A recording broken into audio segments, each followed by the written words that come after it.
ಜೈ ಶ್ರೀರಾಮ್. ಎಲ್ಲರಿಗೂ ನಮಸ್ಕಾರ. ಸಣ್ಣ ಕಥೆ, ಒಳ್ಳೆಯ ಸಂದೇಶ. ನಾವು ಮಾಡ್ತಕ್ಕಂಥ ಪೂಜೆಯಲ್ಲಿ, ನಾವು ಮಾಡ್ತಕ್ಕಂಥ ಒಂದು ದೇವರ ಕಾರ್ಯಕ್ರಮಗಳಲ್ಲಿ ಏಕಾಗ್ರತೆ, ಕಾನ್ಸಂಟ್ರೇಷನ್ ಬಹಳ ಅವಶ್ಯಕತೆ. ನಮ್ಮ ಮನಸ್ಸೊಂದು ಕಡೆ ನಾವು ಆಡಂಬರಿಕವಾಗಿ ಡಾಂಬಿಕವಾಗಿ ಏನೋ ಪೂಜೆಗಳನ್ನು ಮಾಡ್ತಾ, ಹೆಚ್ಚುಗಡು ಮಾತಾಡ್ತಾ, ಹೆಚ್ಚುಗಡು ಇದು ಮಾಡ್ತಾ, ಆ ಪೂಜೆ ಭಗವಂತಗೆ ಮೆಚ್ಚೋದಿಲ್ಲ. ನೀವು 2 ನಿಮಿಷ ಮಾಡ್ರಿ, ಏಕಾಗ್ರ ಚಿತ್ತದಿಂದ ಪರಮಾತ್ಮನ ನೆನೆಸ್ರಿ. ಪರಮಾತ್ಮಗ ಆಡಂಬರಿಗಳು ಬೇಕಾಗಿಲ್ಲ. ಪರಮಾತ್ಮಗ ಪೂಜಾ ಮಾಡಕ್ಕೆ ಸಹಸ್ರ ಕುಂಬಳ ಅಭಿಷೇಕ, ತುಳಸಿ ಅರ್ಚನಾ, ಬ್ಯಾಂಡು, ಭಜಂತ್ರಿ, ಆಡಂಬರ, ಜನರು, ಮಂತ್ರ ತಂತ್ರ, ಹೋ ಹಾ ಹೋಮ ಹೇಮ, ತುಪ್ಪ ಸುಡೋದು, ಇವು ಯಾವ ದೇವರಿಗೆ ಅಪೇಕ್ಷೆ ಇಲ್ಲ. ದೇವರು ಕೇವಲ ನಿಮ್ಮ ಮನಸ್ಸು, ನಿಮ್ಮ ಒಳಗಿರ್ತಕ್ಕಂಥ ಏಕಾಗ್ರತೆ ನೋಡ್ತಾನೆ.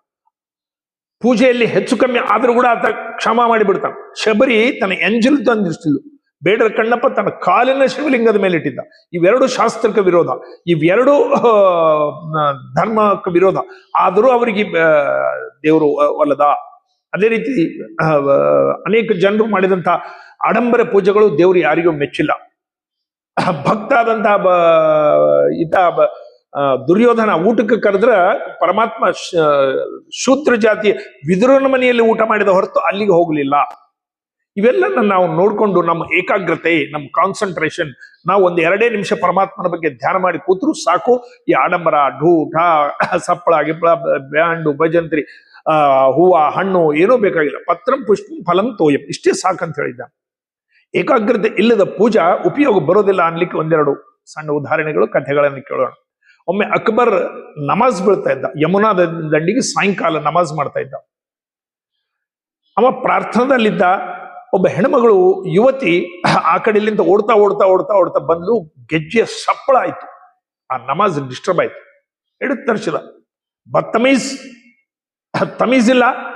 ಒಬ್ಬ ಮನುಷ್ಯ ಇಲ್ಲಿ ದೇವರ ಪ್ರಾರ್ಥನೆ ಮಾಡ್ತಾ ಇದ್ದಾನೆ, ನಮಾಜ್ ಮಾಡ್ತಾ ಇದ್ದಾನೆ, ನೀನ್ ಗೆಜ್ಜೆ ಸಪ್ಪಳ ಮಾಡಿ ನನ್ನ ನಮಾಜ್ ಡಿಸ್ಟರ್ಬ್ ಮಾಡಿಬಿಟ್ಟಿ ಅಂತ ಹೇಳಿ ಆಕೆಗೆ ಬೈದ. ಅವಾಗ ಆಕೆ ಹೇಳಿದ್ಲು, ಕ್ಷಮಾ ಮಾಡಬೇಕು ರಾಜ, ನಾನ್ ನಿಮ್ ಕಡೆ ನೋಡ್ಲಿಲ್ಲ. ನನ್ನ ಪ್ರೇಮಿಕ ಅಲ್ಲಿ ದೂರದಲ್ಲಿ ಯಮುನಾ ನದಿ ದಂಡೆಯಲ್ಲಿ ನಿಂತಿದ್ದಾನ, ನಾನು ಭೇಟಿ ಆಗಬೇಕು ಅಂತ ಹೇಳಿ ಆ ಒಂದು ಇದರಲ್ಲಿ ನಾನು ಏಕಾಗ್ರಚಿತ್ತವಾಗಿ ಅವನ ಕಡೆ ಧ್ಯಾಸ ಇಟ್ಕೊಂಡು ಓಡ್ಕೊತ ಹೋದೆ. ನನ್ನ ಒಬ್ಬ ನಶ್ವರವಾದಂತ ಶರೀರದ ಪ್ರೇಮಕ ಅಲ್ಲಿ ಇದ್ದಾಗ ನನ್ನ ಮನಸ್ಸು ಅಷ್ಟು ಏಕಾಗ್ರವಾಗಿ ಅಲ್ಲೇ ಹೋಗ್ಬೇಕು ಎಂಬ ಇದರಲ್ಲಿ ಯಾವುದೋ ಸುತ್ತ ಇದ್ದಕ್ಕಂಥದ್ದು ಯಾವುದೂ ಕಾಣಿಸಿಲ್ಲ. ಅಂದ ಮೇಲೆ ತಾವು ಆ ಪರಮಾತ್ಮನ ಧ್ಯಾನ ಮಾಡ್ತಾ ಇದ್ದೀರಿ, ಅಲ್ಲಾನ ಧ್ಯಾನ ಮಾಡ್ತಾ ಇದ್ದೀರಿ, ನಿಮ್ಮ ಏಕಾಗ್ರತೆ ಹೇಗೆ ಕೆಟ್ಟೋಯ್ತು, ನನ್ನ ಗೆಜ್ಜೆ ಸಪ್ಪಳೆ ನಿಮ್ಗೆ ಹೇಗೆ ಕೇಳಿಸ್ತು ಅಂತ ಹೇಳಿದ್ರು. ಅಕ್ಬರ್ ನಾಚ್ಕೊಂಡ, ಹೌದ್ ತಾಯಿ, ತಪ್ಪಾಯ್ತು ನನ್ನ ಕಡೆ ಅಂತ ಹೇಳಿದ್ನಂತ. ಅಂದ್ರೆ ಏಕಾಗ್ರತೆ ಇಲ್ಲದ ನಮಾಜ್ ಆಗ್ಲಿ, ಏಕಾಗ್ರತೆ ಇಲ್ಲದ ಪೂಜೆಗಳಾಗ್ಲಿ ಇದು ಉಪಯೋಗ ಇಲ್ಲ. ನನ್ನಲ್ಲಿ ಕೇವಲ ನಶ್ವರ ಶರೀರದ ಹೆಣ್ಮಗಳು ಅಷ್ಟು ಏಕಾಗ್ರ ಚಿತ್ತದಿಂದ ಹಾಕಿ ಓಡಿ ಹೋಗ್ತಾ ಇದ್ರ ಇತನ ಏಕಾಗ್ರತೆ ಎಲ್ಲಿ ಹೋಯ್ತು ಎಂಬುದು ಇದ್ರದ ಸಾರಾಂಶ. ಅಂದ್ರೆ ಪೂಜೆ ಮಾಡುವಾಗ, ಧ್ಯಾನ ಮಾಡುವಾಗ, ಇದು ಮಾಡುವಾಗ ನಿಮ್ಮ ಮನಸ್ಸು ಸ್ವಲ್ಪ ಹೊತ್ತು ಮಾಡ್ರಿ, ಏಕಾಗ್ರ ಚಿತ್ತವಾಗಿ ಆ ಪರಮಾತ್ಮ ಇದು ಮಾಡ್ರಿ. ಪರಮಾತ್ಮಗೆ ಏನೂ ಬೇಕಾಗಿಲ್ಲ. ತುಳಸಿ, ಹೂವ, ಪೂಜಾ, ಜಪ, ತಪ ಯಾವುದೂ ಇಲ್ಲ. ನಿಮ್ಮ ಮನಸ್ಸು ಮಾತ್ರ ಬೇಕು. ಆ ಮನಸ್ಸನ್ನ ದೇವರ ಕಡೆ ಕೊಡ್ರಿ ಅಂಬದಕ್ಕೆ ಈ ಕಥೆ. ವಾಚಸ್ಪತಿ ಮಿಶ್ರ ಎಂಬ ದೊಡ್ಡ ಋಷಿಗಳಾಗೋದು. ಅವರು ಬರಿತಾ ಬರಿತಾ ಬರಿತಾ ಕೂಡ್ತಾ ಇದ್ರು. ಹಗಲು ರಾತ್ರಿ ಬರೆಯೋದು, ಅದು ಬ್ರಹ್ಮಸೂತ್ರಗಳನ್ನ ಭಾಷ್ಯ ಬರೆಯೋದು, ಅನೇಕ ಗ್ರಂಥಗಳ ರಚನೆ ಮಾಡೋದು ಅವ್ರ ಕೆಲಸ ಆಗಿತ್ತು. ನಿರಂತರ ಅದೇ ಏಕಾಗ್ರ ಚಿತ್ತದಿಂದ ಬರೆಯದೆ ಬರೆಯದೆ ಬರೆಯದೆ ಬರೆಯದೆ ಅಭ್ಯಾಸ ಮಾಡೋದು, ಬರೆಯೋದು, ಅಭ್ಯಾಸ ಮಾಡೋದು, ಬರೆಯೋದು, ಇದೇ ಕೆಲಸ ಹಗಲು ರಾತ್ರಿ. ಒಂದ್ ದಿವಸ ರಾತ್ರಿ ಬರಿತಾ ಕೂತಾಗ ದೀಪ ಆರೋಗ್ಬಿಟ್ಟಿತು ಗಾಳಿ. ಹೆಂಡತಿ ಬಂದು ದೀಪ ಹಚ್ಚಿದ್ಲು. ಆ ವಾಚಸ್ಪತಿ ಮಿಶ್ರ ಅವರಿಗೆ ತನ್ನ ಹೆಂಡತಿ ಎಂಬುದು ಜ್ಞಾಪಕಿಲ್ಲ, ಯಾರೋ ಒಂದು ಗುರ್ತಿಲ್ಲ. ಕೇಳಿದ್ರು, ಯಾರು ನೀನ್ ಅಂತ ಕೇಳಿದ್ರು. ಆಕೆ ಹೇಳಿದ್ರು, ನಾನು ನಿಮ್ಮ ಹೆಂಡತಿ, ನಂದು ಲಗ್ನ ಯಾವಾಗ ಆಯ್ತು? ಯಾಕೆಂದ್ರೆ 25 ವರ್ಷದ ಕೆಳಗೆ ನಮ್ಮ ಲಗ್ನ ಆಯ್ತು. ಹೌದಾ, ನೀನ್ ನನ್ನ ಹೆಂಡತಿನ 25 ವರ್ಷದಿಂದ ಏನ್ ಮಾಡ್ತಾ ಇದ್ದಿ? ನಿಮ್ ಸೇವೆ ಮಾಡ್ತಾ ಇದ್ದೀನಿ, ನಿಮ್ಗೆ ಊಟ ಕೊಡ್ತಾ ಇದ್ದೀನಿ, ನಿಮಗೆ ನೀರು ತಂದಿಡ್ತಾ ಇದ್ದೀನಿ, ಸ್ನಾನಕ್ಕೆ, ನಿಮ್ಮ ಕೆಲಸ ಬರಿವಾಳಕ್ಕೆ ನಾನು ಸಹಾಯ ಮಾಡ್ತಾ ಇದ್ದೀನಿ. ಅದು ಆಶ್ಚರ್ಯ ಮತ್ತು ಗಾಬರಿ. ಅಯ್ಯೋ, ಎಂತ ಮಹಾಪಾಪ ಮಾಡಿಬಿಟ್ಟೆ, ಎಂತ ತಪ್ಪಾಗ್ಬಿಡ್ತು. ಪಾಪ ಒಬ್ಬ ಹೆಣ್ಮಗಳು 25 ವರ್ಷದಿಂದ ನನ್ನ ಲಗ್ನ ಮಾಡಿಕೊಂಡು ನನ್ಗೆ ಇಷ್ಟೆಲ್ಲ ಸಹಕಾರ ಮಾಡಿದಾಗ ನನ್ನ ಹೆಂಡತಿ ಎಂಬ ಸಹಿತ ನಾನು ಮರ್ತೋಗ್ಬಿಟ್ಟಿದ್ದೆ.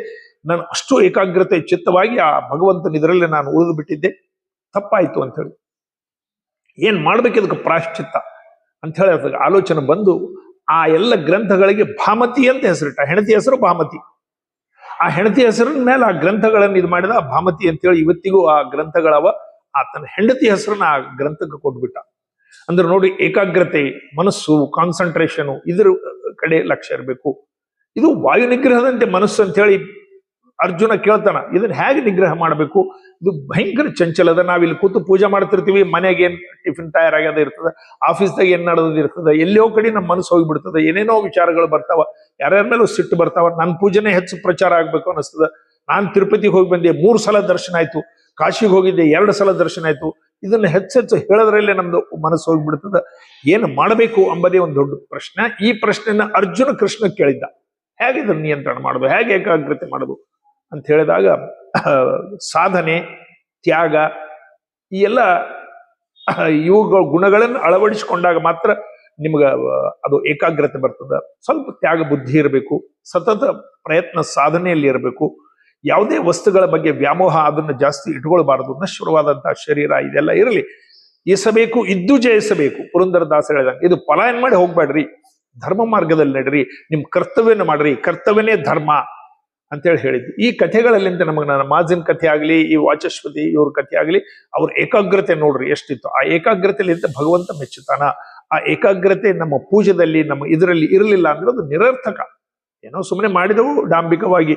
ಉದರ ವೈರಾಗ್ಯವಿದು ನಮ್ಮ ಪದುಮನಾಭನಲ್ಲಿ ಲೇಷ ಭಕುತಿ ಇಲ್ಲ ಅಮ್ಮಂಗ ನಮ್ಮ ಪೂಜೆಗಳಾಗಬಾರ್ದು. ಪೂಜೆ ಅಂತಂದ್ರೆ ಏಕಾಗ್ರತೆ, ಪೂಜೆ ಅಂತಂದ್ರೆ ಧ್ಯಾನ, ಪೂಜೆ ಎಷ್ಟೇ ಹೊತ್ತು ಮಾಡ್ರಿ ಏಕಾಗ್ರ ಚಿತ್ತದಿಂದ ಸಮಾಧಾನದಿಂದ ನೀವು ಮನ್ಯಾಗ ಮಾಡಿದ್ರೆ, ಮನ್ಯಾಗ ಬೈಯೋದು, ಕಿರಿಕಿರಿ, ಒದರದು. ಕೆಲವು ಮಂದಿ ಅಂಗರು ಪೂಜೆ ಕೂತ್ರಪ್ಪ ಅಂದ್ರೆ ಮನೆ ಎಲ್ಲ ಗದ್ದಲಿ ಆಗಿಬಿಡ್ತದ. ಅದೆಲ್ಲಿಟ್ರಿ, ಇದೆಲ್ಲಿಟ್ರಿ, ಮಡಿಲಿನಿ, ಸರಿದಿ, ಹಾದಿ ಹಾದಿ ಹಾದಿ, ಹಾದಿ ಏನೋ ಈಚೆಗೆ ಹೋಗ್ತಾರೋ, ಏನು ಸ್ವರ್ಗಕ್ಕೆ ಕೊಂಟಾರೋ, ನರಕಕ್ಕೆ ಕೊಂಟಾರೋ ಗೊತ್ತಿಲ್ಲ. ಎಲ್ಲ ಗದ್ದಲಿಗಳು ಜಾಸ್ತಿ ಆಗಬಾರ್ದು. ಶಾಂತ ಸಮಾಧಾನವಾಗಿ ಕೂಡ್ತಕ್ಕಂಥದ್ದೇ ಪೂಜೆ, ಏಕಾಗ್ರ ಚಿತ್ತವಾಗಿ ಕೂಡ್ತಕ್ಕಂಥದ್ದೇ ಪೂಜೆ. ವ್ಯಕ್ತಿ ಪೂಜೆ ಮಾಡತಕ್ಕಂಥ ವ್ಯಕ್ತಿ ಧಾರ್ಮಿಕ ಇದ್ರೆ ಮಾತ್ರ ಭಗವಂತ ಮೆಚ್ಚುತ್ತಾನ. ಅಧರ್ಮದಿಂದ ದುಡ್ಡು ಕಳಿಸೋದು, ಕಂಡಾಪಟ್ಟಿ ರೊಕ್ಕ ಜಮಾ ಮಾಡಿ, ಬಂಗಾರ ಜಮಾ ಮಾಡಿ, ತಿರುಪತಿ ತಿಮ್ಮಪ್ಪ ಕಿರೀಟ ಮಾಡಿಸೋದು, ಇದು ಯಾವುದೂ ಭಗವಂತಗೆ ಬೇಕಾಗಿಲ್ಲ. ಕೇವಲ ನಿಮ್ಮ ಮನಸ್ಸು, ನಿಮ್ಮ ಕಾನ್ಸಂಟ್ರೇಷನ್ ಅದು ಮಾತ್ರ ಬೇಕು. ಅದರಲ್ಲಿ ಗಳಿಸಿದ ದೊಡ್ಡವರು ಸಹಿತ, ಭಸ್ಮಾಸುರನಂತ ಭಕ್ತರು ಸಹಿತ ಮಣ್ಣ ಕಲ್ತೋಗಿದ್ದಾರ, ರಾವಣನಂತ ಭಕ್ತರು ಸಹಿತ ಮಣ್ಣ ಕಲ್ತೋಗಿದ್ದಾರ. ಆ ಭಕ್ತಿ ಮಹತ್ವ ಅಲ್ಲ, ಅದ್ರ ಹಿಂದಿರ್ತಕ್ಕಂಥ ಚರಿತ್ರೆ, ಧರ್ಮ, ನಿಮ್ಮ ಏಕಾಗ್ರತೆ, ಇದನ್ನ ನಾವು ಕಾಪಾಡ್ಕೊಳ್ಬೇಕು. ಇದು ನಮ್ಮ ಯುವಕರಿಗೆ ಹೇಳೋದು. ಭಾರತ್ ಮಾತಾಗೆ ಜೈ. ನಮಸ್ಕಾರ.